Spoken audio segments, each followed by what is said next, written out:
Welcome to the Navigators, the interview series where we speak to individuals who are at the forefront of food and beverage in Asia. Chefs, restaurateurs, entrepreneurs, and marketing directors for leading brands. Anyone who is pushing food and beverage forward in Asia with a story to tell. Today, I'm delighted to be joined by Eugene Wang, CEO and founder of Sophie's Bionutrients, a sustainable urban protein startup from Singapore. It's great to have you on the show, Eugene. Could you provide an introduction about yourself and also a bit of an introduction around Sophie's Bionutrients? Thanks for having me, by the way, firstly. Myself, short intro about myself is that I have a very interesting background compared to all other people in this plant-based food industry, is the fact that I pretty much spent my whole career in making plant foods or plant-based meat.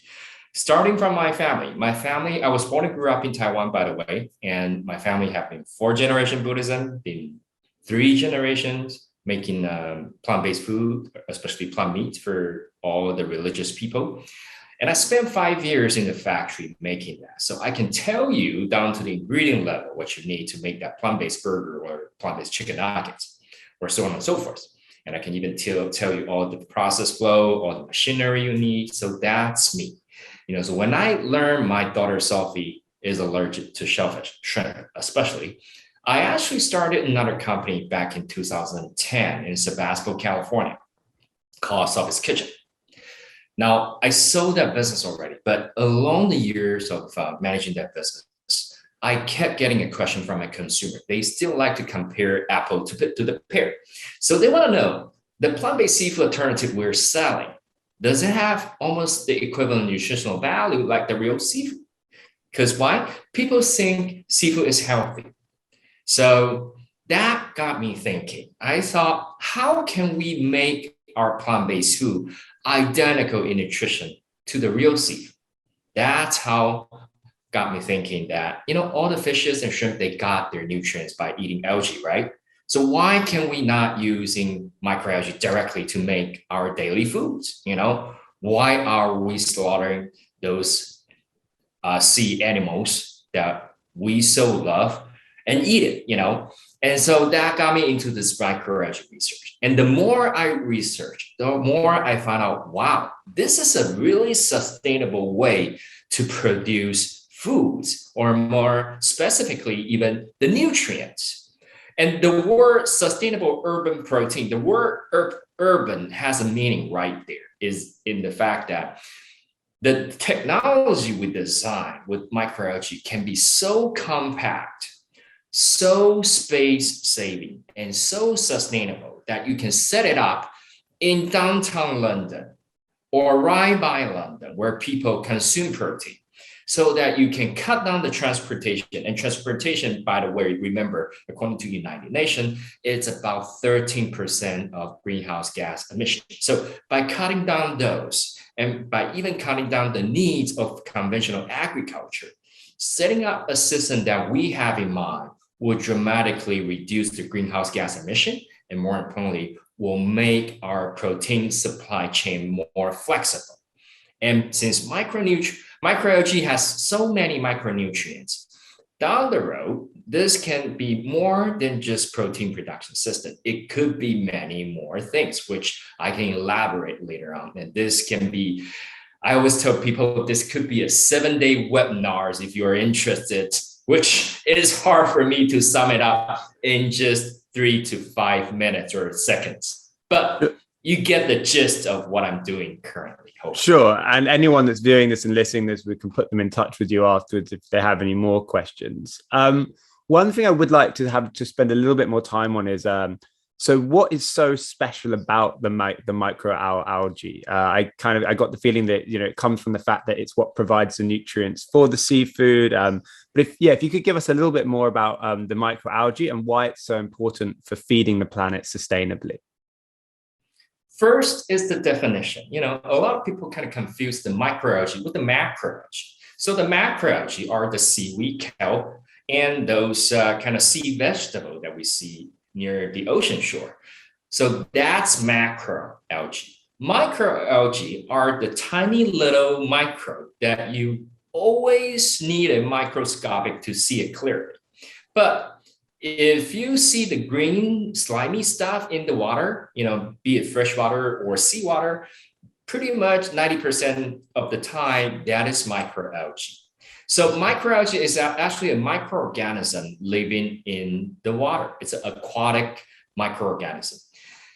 Recent fossil records just confirm two things. Number one is that the first plant on this planet Earth is actually a descendant of microalgae, number one.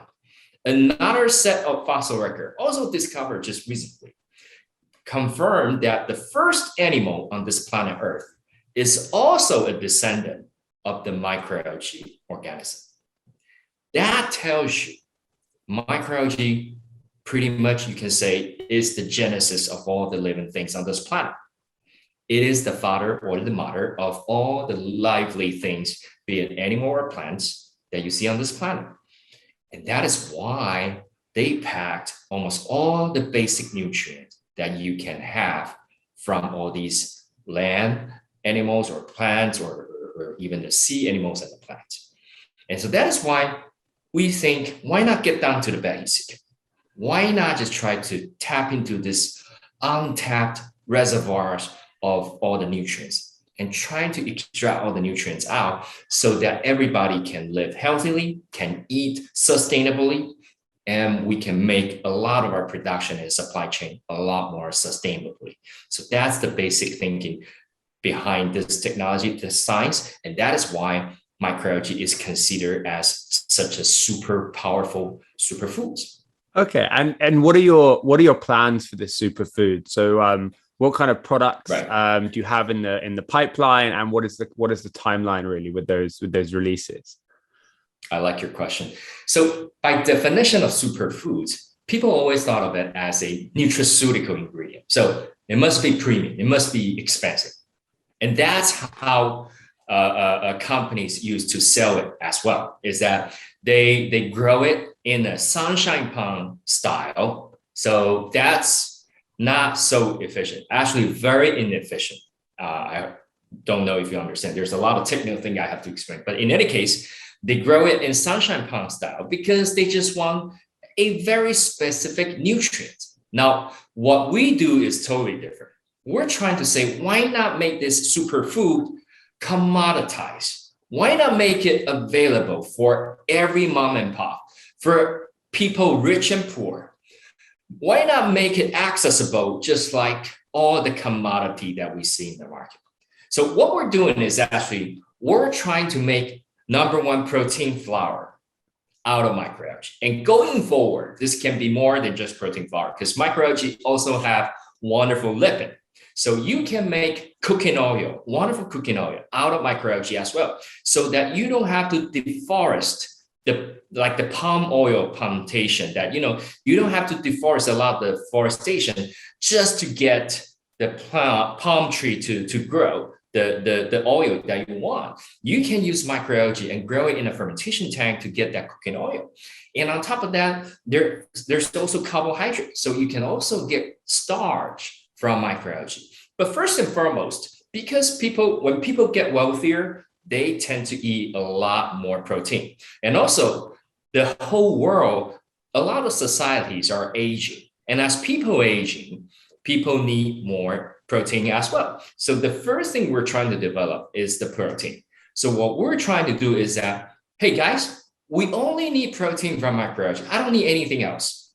So why not grow it in the most efficient way, most sustainable way, so that we can truly lower the production cost.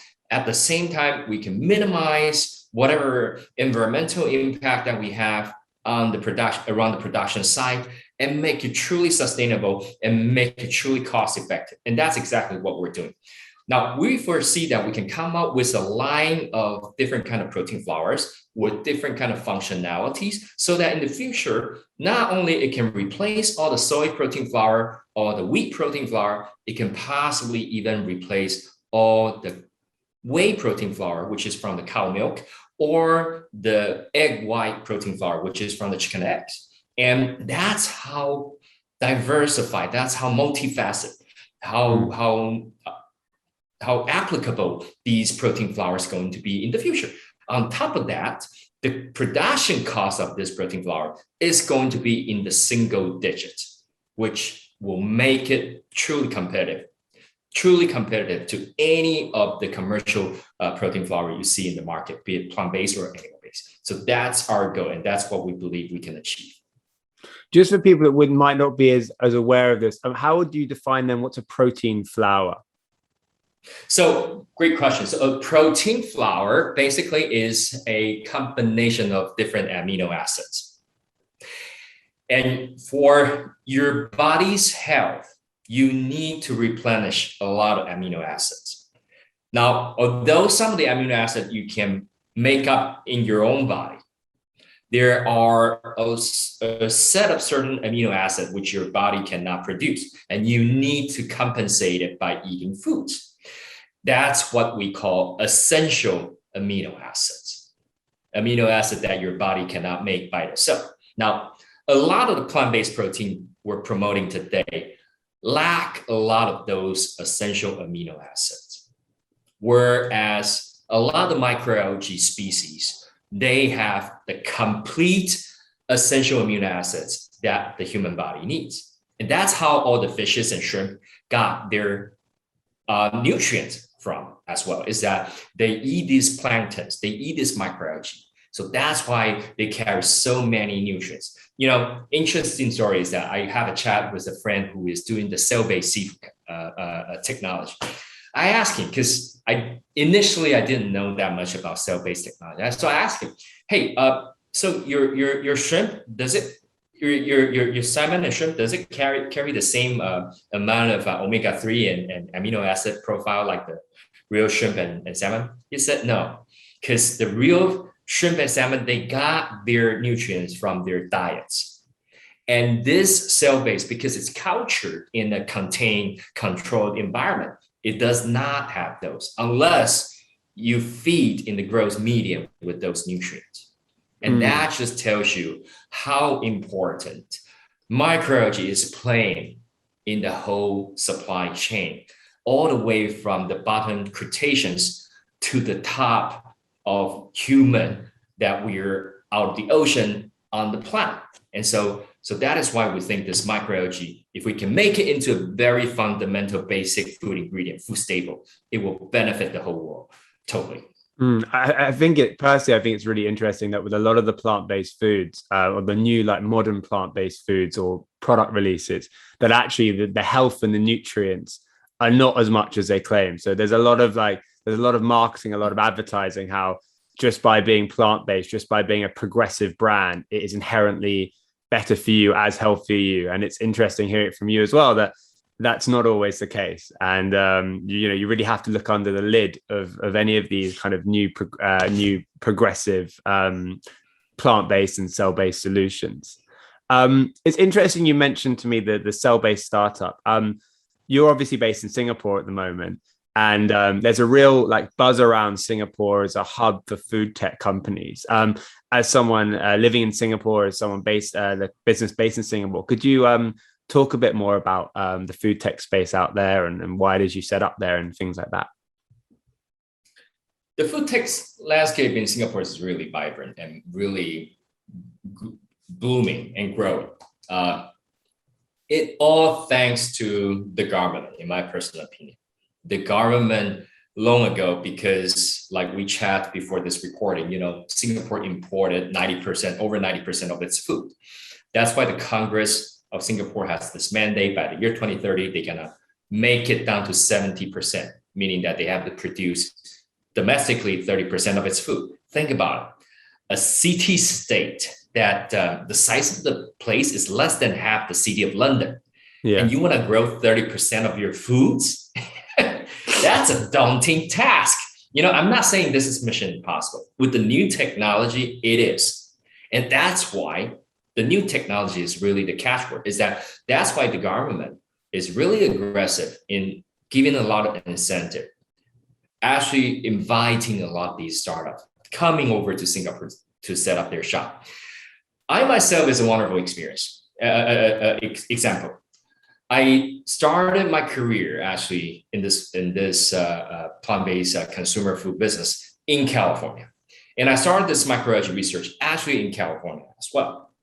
But then when I was pitching in the States, nobody was really listening, and then all of a sudden I got this Singapore government agency or official sitting in the audience, and he heard my pitch, and then I was the only one on the stage that's Asian face. And so he approached me after my pitch and said to me, hey, you want to come to Singapore and take a look and maybe do some pitches and see if you can develop your technology right there? I said, yeah, why not? I don't have a lot of luck right here in California.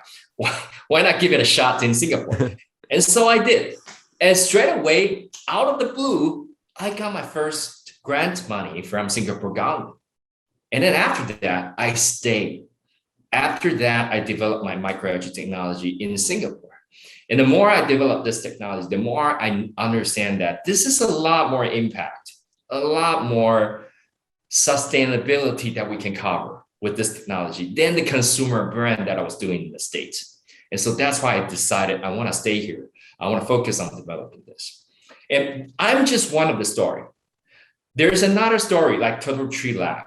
I know the founders of the company. They started out from San Francisco as well. And then they ended up setting up another branch office in Singapore as well.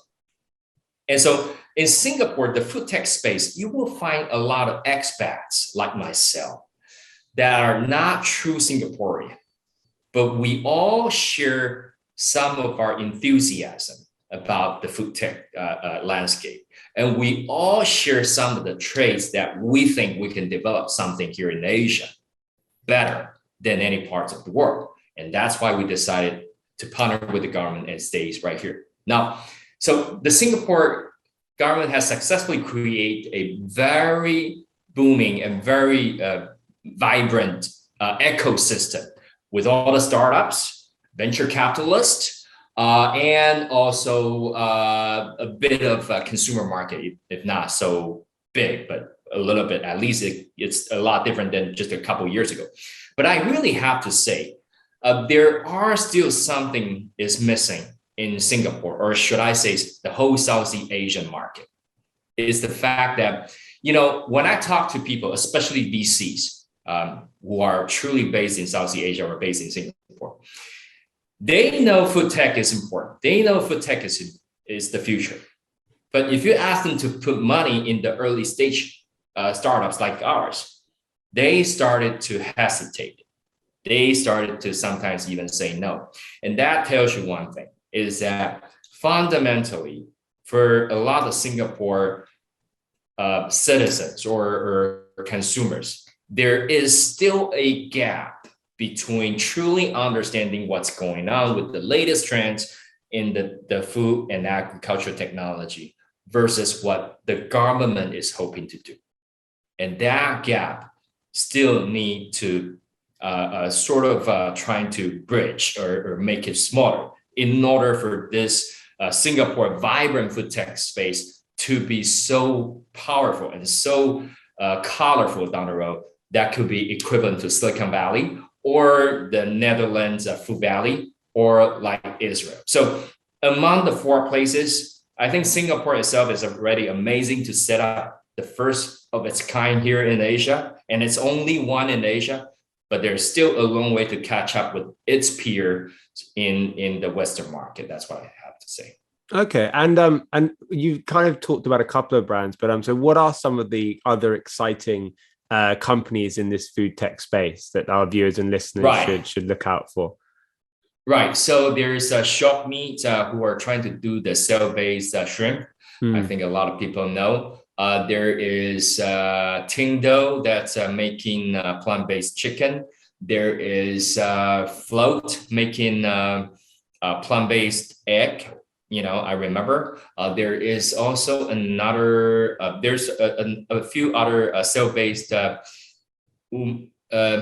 Umini, or I forgot some of the names, but there are quite a few cell, especially the cell-based technology. Singapore seems to pay a lot of attention and spend a lot of energy on the cell-based industry. And there are a lot of good scientists that I came across in the last couple of years being in Singapore that are really good in this cell-based technology.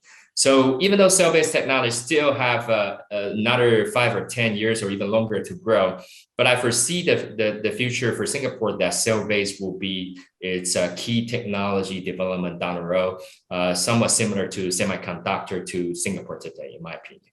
Okay. Yeah. You spoke a lot about like the different kind of food hubs, Netherlands and in America, like Silicon Valley. Right. Like for your business, for Sophie's Bionutrients, how do you view providing services for different parts of the world, and particularly, let's say, the difference between what you'll be doing in Asia and what you might be doing in the West? Is there a difference, or what is your priorities there? Our case is totally different than other startups. So for Turtle Tree, from what I know, is that their focus is more on Silicon Valley. Obviously, you get more attention from the investment world over there. You get more R&D help, R&D partners from Silicon Valley as well. So that's understandable. In our case, we're a little bit different. I'm actually personally planning to set up shop in the Netherlands.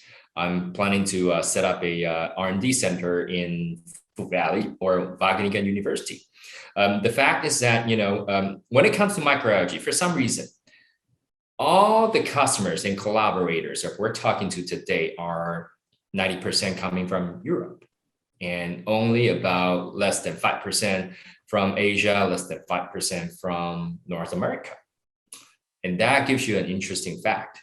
I believe European Union back in 2014 already has this mandate into their constitution or whatever regulation saying that they want to make microalgae as human food, make it consumed by the human in the future. And so that's why I believe there are a lot of research institutes, there are a lot of companies paying attention to microalgae, especially protein from microalgae. And that's why we are sort of fortunate and kind of be noticed or favored by a lot of these European companies. And that's why we believe, or I believe at least, that we should try to set up shop in Europe so that we can collaborate and even service these collaborators and customers more easily. So that's how I see is our future. Now, that's not the whole picture, because like I said, there's a lot of other new technology in place in the market, in the industry today. So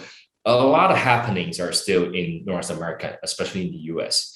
And Silicon Valley is still taking a lion's share of these funding and startup counts, meaning the most numbers of startups started in Silicon Valley. So no matter how you look at it, US, Silicon Valley especially, will still be very important, leading the development in this industry for sure.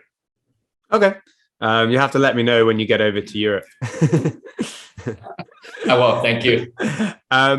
So just kind of a couple more questions. So just, we talk a lot about this food tech space and this like fast developing scene. Like for some, you've obviously been involved in this for a long time. For someone that was looking to like break into the food tech space, whether it's a person, whether it was a business, was there any advice that you could give them from your experience?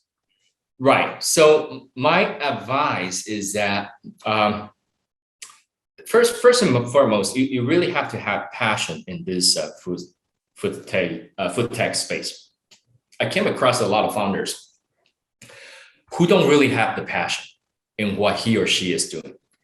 And he or she is just like starting up something because this is hot. This is how you can get attention, how you can raise money. And that I think is not healthy, because why? It is not only not healthy for this industry, it is not healthy for your life as well. Because you're not really passionate about what you're doing. Then why are you doing it in the beginning, in the first place anyway? So first and foremost, definitely passion. Second thing I think a lot of people kind of ignore is that you really have to analyze and understand the whole industry or the whole business well before you jump into it. Because why? Only after you understand the whole industry, you can then find the niche or the opportunity or the leak that you can sort of fit in, and then make a special place for your business or your technology. You see what I'm saying? Now, Yeah. when I said this, a lot of time people would say, "Hey, but what happened if I don't understand the science?" No worry, buddy. Internet covers you very well. That's what I did. Initially, I understand nothing about microalgae, but I Google, I research, I read, and then I found myself a wonderful mentor, and he taught me a lot. He's a marine biologist. He taught me a lot of things. I asked questions for free. He answered all the questions that I have, and I'm like, all I need is just writing a thesis, and then I can get my PhD degree, so to speak. And quite frankly, that's how I taught myself to become an expert in this area. And so are you. I think internet today is really, especially social media, not just the internet, it's really so convenient. The peer group will help you to get you there. So if you don't have a professional knowledge in that space, actually it's your strong suit. It's not your weakness. Why? Because the so-called expert, they see things like this. They dive down to their knowledge really deep. And then they see nothing else. They almost like put a blind next to their eyes. They don't see anything else. For entrepreneurs like us, we're shallow. Yes, we're shallow. But then we see things like this. We may be specialized a little bit in some area, but we see everything else. And thanks to the internet and the mobile phone and the social media technology, we now can get all the information we need right on spot, right in time, and right in the month that we need to create new innovation. And that's what I would encourage all your listeners to do the same, is that don't worry if you have certain professional knowledge in a certain area. What you have to worry is, are you interested in that knowledge or in that industry? If your answer is yes, that's good enough. Then let's jump in and see what you found, what you think is the hole that you can help the whole world to put a plug and make it better. And by doing so, you can then find out, okay, so I'm missing this part of knowledge. How can I make it up better by using the whole internet technology that I just mentioned? It's interesting as well, because I can advocate for this idea that you just kind of the answer's there for you to go out and grab it. I came across Sophie's Bionutrients. I came across microalgae. It was something I knew very little about. I wanted to know more about it. And I got in touch with you through social, and here I am, being able to learn more about it and hopefully encouraging other people to learn more about it as well. So definitely agree. If the answers are out there for you, if you're willing to speak to people and simply just get on a Google. That's right. And then just so you spoke a bit about finding your niche. Is there any kind of new up and coming niches or up and coming trends that you see in the market in this food tech space? There is one thing that I see most importantly is what I call bioprocessing. Bioprocessing is a technology that's previously reserved only for pharmaceutical and nutraceutical industry. Now, part of it, thanks to the entrepreneurial spirit of a lot of food tech startups like myself, part of it is also possibly because of COVID-19. Part of it is also because people now realize more and more that the conventional way of growing food is no longer sustainable going forward into the future. So when you examine cell-based technology, the cell-based meat and seafood companies, when you examine micro fermentation industry, which is us, using different kind of micro. In our case, we're using microalgae, but there are a lot of other startups using mycelium, using fungi, using bacteria to grow protein. In any case, when you talk about these new technology, the common thread is that we're all talking about bioreactors. We're all talking about growing foods or nutrients in that fermentation tank. So going forward, I foresee the world that we can grow a lot of stuff, not just the foods and the nutrients that we need, but also, and not just the pharmaceutical as well that we need from the fermentation tank. We can possibly even grow the plastic bag that we use from the fermentation tank cost effectively. We can possibly grow the materials we need to build our building with fermentation tank. We can possibly grow the material we need to make our clothes or even our shoes and even the biofuel down the road. And so bioprocessing, in my opinion, will show up more and more to replace the conventional agriculture or the conventional fossil fuel petroleum exploration, or to replace the animal farming, so that when you use enough bioprocessing, the beauty of it is that not only you condense the space needed for production output, but also you control all your contamination inside this can. And you can, because it's in the tank, you can process those pollutants very effectively so that it's not polluting in your environment. And so if I ever see anything that's really one big thing in this food and ag tech going forward into the future, that's what I would say, bioprocessing. So think about this line. What are the things that you see in the food industry can be produced using bioprocessing, which currently is still not using bioprocessing to produce? And then you can make it better and make it more sustainable and more cost effectively. And that possibly will be your new startup idea. You know? So that's specifically bioprocessing and the kind of still the opportunities left of like what you can do within that environment. The last question I had, which is it could be connected to this, is what are your future plans, both personally and for the business? I assume it's connected to bioprocessing. It definitely is. And so for the company, definitely I want to take it global. Like you can see, you know, I see this as a green technology. I see myself as an impact entrepreneur. So we want to make an impact. We want to take this technology to everywhere in the world. I even say to my team, you know, I want to make this technology, the production cost of this technology, to be so efficient that even the African country can afford my technology.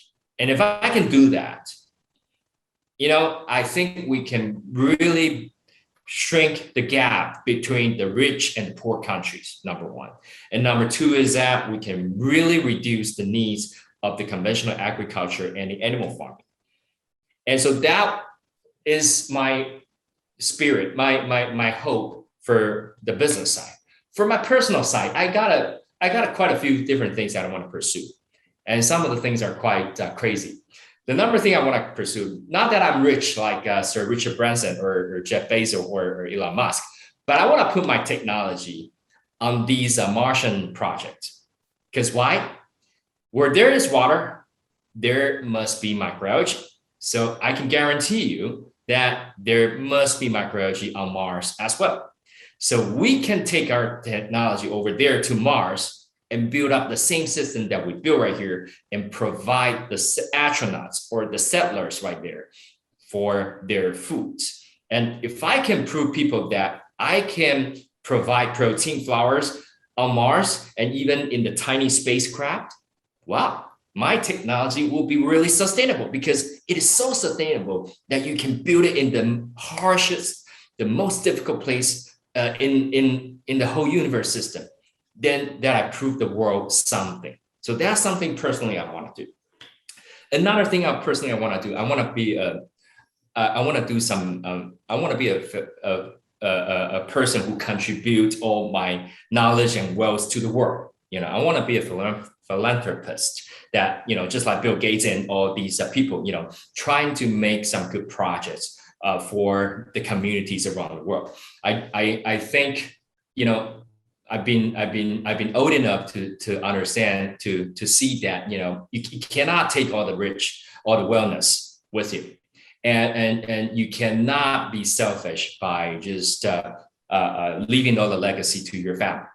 if you want to make this world better, you really have to spread your energy, your wealth to a lot more people, and helping a lot more entrepreneurs and a lot more people around the world to make this world better. And so that's some of the things I want to do down the road in the future as well. Yeah, that's really good. And I've now got this image as well of in the future where we'll be on Mars eating microalgae. Thank you. Yeah, Thank you. well, I think that's the best way to leave it. So thank you very much, Eugene, for coming on the show. And yeah, if any viewers, listeners, that want to know more about microalgae, they want to know more about Sophie's Bionutrients, you can either get in touch with Eugene, you can check out the company website. So yeah, thank you very much. It was great to have you here. Thanks for having me again. Thank you everyone. Thanks.